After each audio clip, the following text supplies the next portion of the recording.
Yeah, we can do 2 more questions. Maybe 3. Then the third young person coming.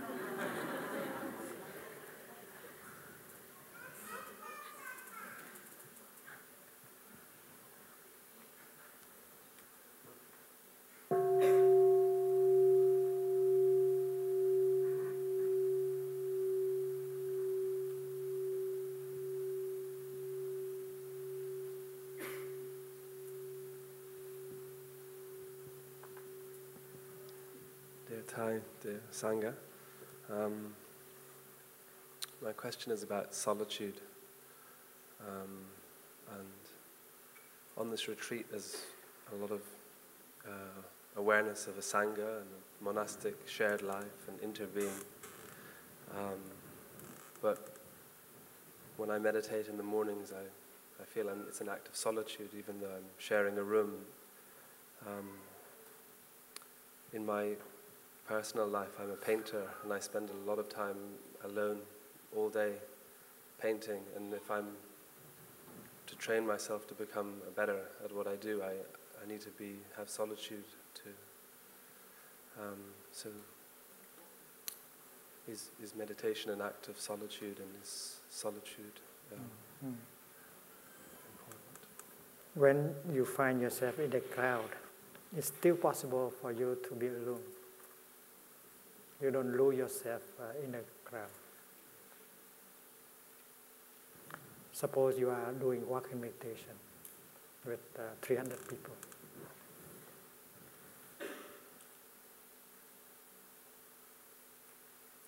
You can be utterly alone while walking with 300 people. You are very mindful, very concentrated, and you enjoy every step you make. You don't have to deal with anyone, because everyone is doing the same, trying to be concentrated on every step and with breath, and together we produce a collective energy that can nourish everyone. You see, so it is possible to be in solitude when you are actually in a crowd, and learn to do that.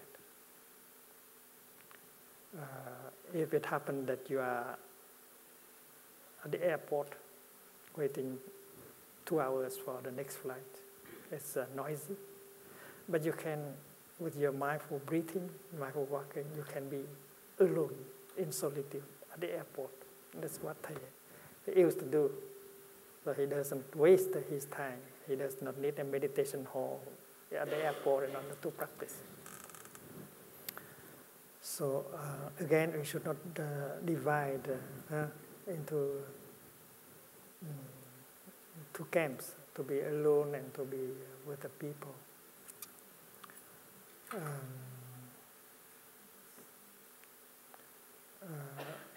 That is why in Plum Village we learn that during lunch, mindful,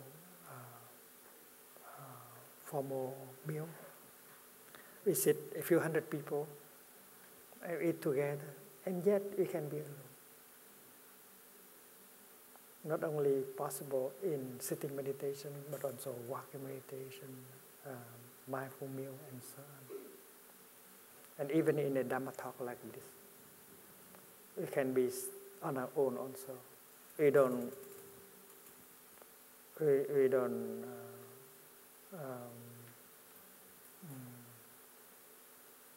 eliminate, we don't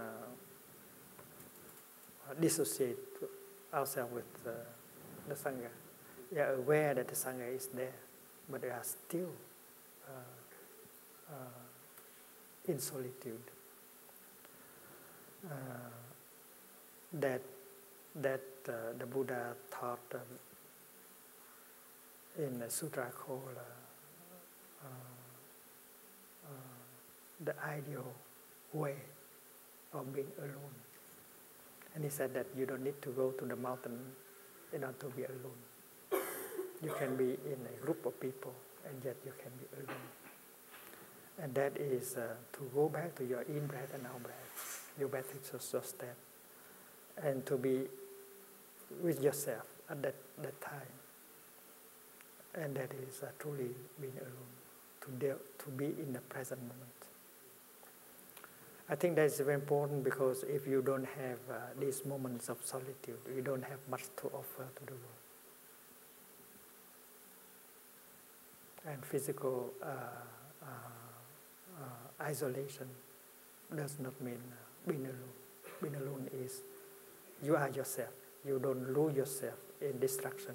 You are not pulled away by the crowd. So it's easier to practice solitude when you are alone. But we should do better than that.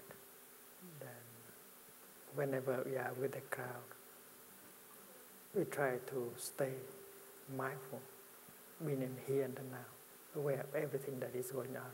That is the teaching of the Buddha concerning solitude.